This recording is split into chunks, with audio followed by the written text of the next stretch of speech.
What's good, YouTube, man? Back with another video, man. And today I want to talk about this last little anime that I came across. I mean, I've noticed it's gotten a little popular, it got a little bit more traction since it came out. But I was surprised when it first came out because I ain't never heard of it. But that's gonna be the Witch Hat Atelier or Atelier. I, you know, me and pronouncing things ain't really the best. But what really piqued my interest in this anime is, believe it or not, is Qifrey or forgot. I don't know how to say his name properly. Especially the white-haired guy. He looks like the typical sensei sensei architect. You know, you have Kakashi, you have Gojo. I mean, he really looks like Gojo. That's like one of the main things. And he even has the blue eyes and whatnot. So that was like one of the things that I immediately thought about. I was like, damn, they really know how to do the white-haired archetype. But for senseis and whatnot. But so I was like, I'm gonna give this anime a try. You know, I didn't have much going. I didn't have much going on as far as like watching whatever stuff. I think the only other anime I was watching at the time was ReZero, which I'm gonna cover that in the video as well. But what I will say is that this anime surprised me because one thing when you see these type of animes, you think it's very like slice of life, like cute, immature, not immature, but like just more like feels good type of anime. You don't really think it's gonna be like dark or, you know, have like very like action centric like things. At least that's what I picked up on, and I showed this to somebody else that watches anime, and they thought the same thing. And they're like, I don't really want to watch this because I feel like it's like for kids. It's and it gives off that vibe, right? It gives off like a basically like a Spy X Family, but maybe not as you know kiddish. Even though Spy X Family is goated and it surprises you as well, but it gives off that vibe. But I was pleased to find out at the very end of the first episode that that was not the case. This anime is very low key dark in certain aspects. Um, and that's one thing that they constantly keep teasing you in the anime is they show you the dark aspects of the world, but it doesn't go too deep into it at a time. It kind of just gives you bits and pieces here and there. And you know me, like I always say, if I'm interested in anime, I'm gonna go look up the manga and see where it's at, or a light novel, you know. And I didn't start reading the manga, but I did see that yeah, it delves deeper into the darker stuff. So the one issue I probably have, or two issues I'd say I have with this anime is one, if you haven't already watched it, it's a minor spoiler, but the season ends on a cliffhanger, and I've never seen a cliffhanger done like this. They legit had a fight, and the fight didn't end, and the season ended. And I believe I've heard season 2 is in the works. This isn't like this was part 1 and part 2 is coming in like a month or two. No, that was the end of it, you know?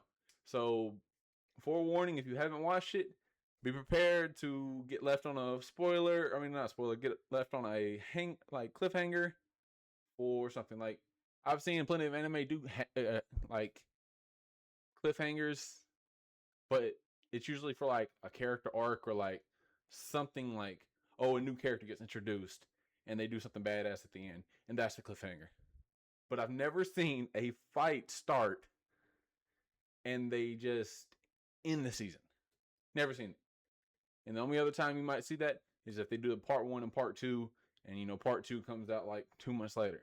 Like ReZero's latest season did that. And it's gonna but that new season is gonna come 2 months later to address the cliffhangers. But that's the first issue. Second issue is I feel like, at least for the first anime, for the first season, the side characters didn't get enough fleshing out to my liking. You get somewhat of a understanding of these type of characters they are, and just to like reference who I'm talking about. So I forget her name. It's something with the A. She gets kind of a good amount of like screen time, but you only get a brief understanding on why she's motivated the way she is and how she is and whatnot. The other character is this other girl. Completely forgot her name. Like I said, I'm terrible with names, but she is very. You get more of her towards the end, and that's part of the cliffhanger as well. She's in that whole that shit as well, but you get more of her, but you don't get much of any substance. I feel like you get a little bit, but nothing. Not nothing that like satisfied me per se. This girl right here, basically, unless I missed it, didn't understand her point in the series at all for the first season. She was just there, you know. And obviously Coco, which is the main character, and Qifrey, which is the the sensei. I do like I do like Keith's dynamic because he is more. He's a little bit. He's not like he comes off as the typical like sensei, super nice and caring for his students and doing the right by them.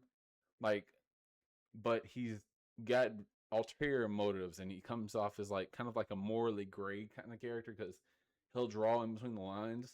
And this whole anime is based on about magic and strict rules and not going outside those rules, or else there's like severe punishments. Like the whole thing is like magic is doable by anybody, but you have to be allowed to learn it. And if you learn it and you disobey the rules, they take your memory away from you. And that's like a very integral part to the plot. So I don't want to get too much into it because it's like it ruins a lot of things. But that's something that's really there.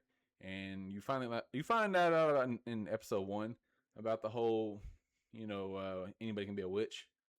But the show kind of tries to tell you at the very beginning that you're born special or you're not, but that's not what the show actually tells you. It tells you like as the show goes on. But all in all, the anime is very solid, I would say. It's definitely a good watch. I definitely wouldn't get discouraged thinking it's too immature.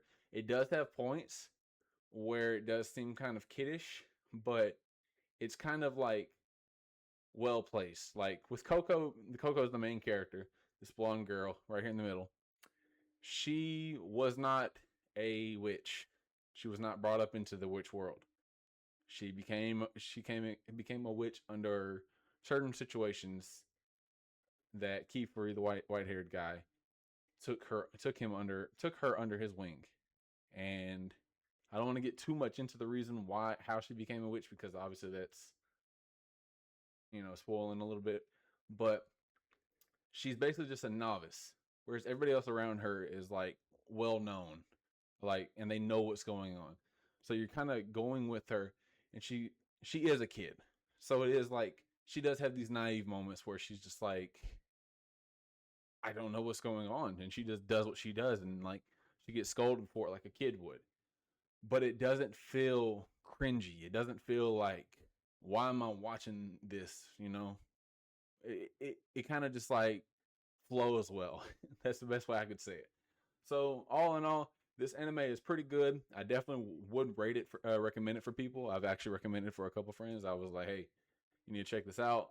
I know it might come off as kiddish, but trust me, it's pretty solid. I think there was only maybe one episode I didn't really care for, but out of 13 episodes, I believe, for the season, that's not bad.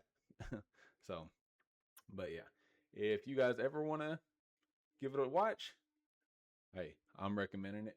But if you have any comments, concerns, go ahead and drop them in the comment section below. Appreciate y'all.